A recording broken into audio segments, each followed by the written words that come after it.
gonna tell you today about a board game about the struggle of class society with a little sprinkling of misogyny and murder thrown in. This is a brutal, dark game called Everdell. So the object of this game is to build a society with the highest status. We do not care about peace or prosperity. We care about status, and we will grind the common man to dust beneath the wheel of progress to get it.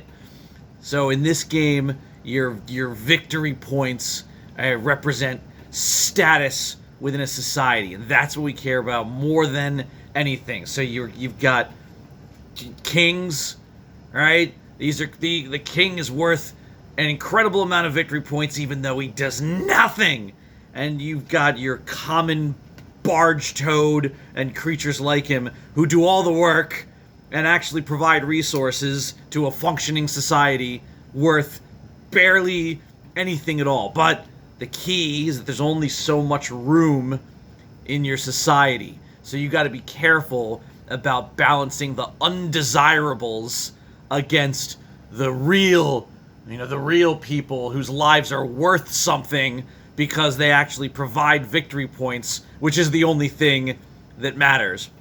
And let's be clear about how we view every element of this society. Right? You can have a nice husband and wife duo, right? You can have a wife and a husband. They can live together. Just so you were clear on the rules, it can't be two husbands and two wives. You can be a husband and a wife, right? Marriage is between a boy mouse and a girl mouse. But let's be clear about what you get if they're married. If they're married, the husband, he works more. He makes more berries. He brings more berries are the money of this society. So he brings more berries in, right? But what is the wife? A trophy. That's right. A wife is a status symbol. She doesn't want... There's even the quote on this card says, maybe we'll have 3 more girls. Why do they want girls? Status. Because they're worth victory points. That's right. Nothing but status. So, and by the way, on the subject of berries being the money in this society, there's a rule in this game where if you own a building where someone works, right? So this guy lives on a farm. If you own that farm, you don't have to pay him his berries. That's right. If you own the building where somebody works, you don't have to pay them. So, I was telling you about the undesirables in the city. There's only so many spots in your city where you can put individual cards or buildings or critters. So what happens when your city's filled with barge toads, and it's starting to cramp up with these disgusting animals, and you need to make room for the people who are worth something? Well, I'll tell you what, you bury them under the prison. That's right, let's look at this card, Dungeon. What does the dungeon do? When playing a critter, when paying for something else, you can put a critter face down under the dungeon to get rid of them and squeeze the berries out of them to pay for that new card. Thanks for all your hard work, Barge Toad. Under the jail. You know what? You can only fit 1 card under the jail, though, unless... Look at this.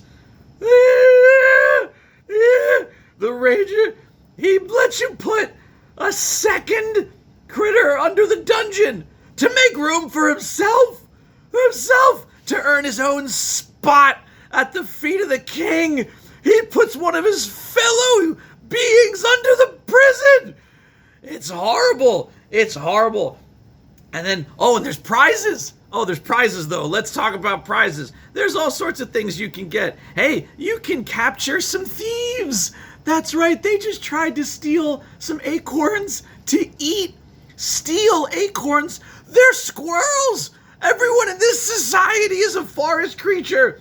But if these ones, he's tried to steal the king's acorns, those don't belong to you. Those belong to creatures worth victory points, you animal. And if you capture them, you can put 2 critters under this. And then it's worth status. That you don't even just get them out of your city. It's actually worth status to parade them through town. What else can we get here? Oh, if you get the judge and the queen together, that's a great combination. The courts and the monarchy. You get some tax relief. Taxes. That's worth some points. Oh, great. Oh, we can even celebrate that we've thrown bodies under the dungeon. Worth more victory points. Oh, and don't worry, too many barge toads in your city?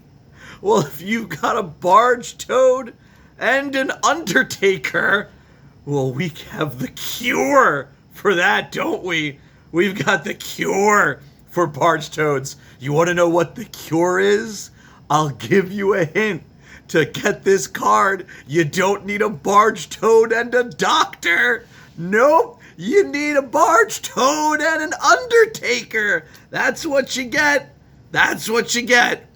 All so that this guy right here, all so that he can sit in a castle full of victory points. He'll starve in the winter, but it doesn't matter. It doesn't matter, you disgusting, filthy animals with your farms and your barges. That's not what's important. What's important is victory points. It's the only thing that matters, and I'll kill 100 barge toads to get 1 victory point more than you. It doesn't even matter how many I get as long as it's 1 more than the person next to me. This is the purest game there ever was. Nothing so encapsulates the human experience as this dark monstrosity of an experience. You animals, you couldn't stand it. I'll bury you under the dungeon. I'll put you under the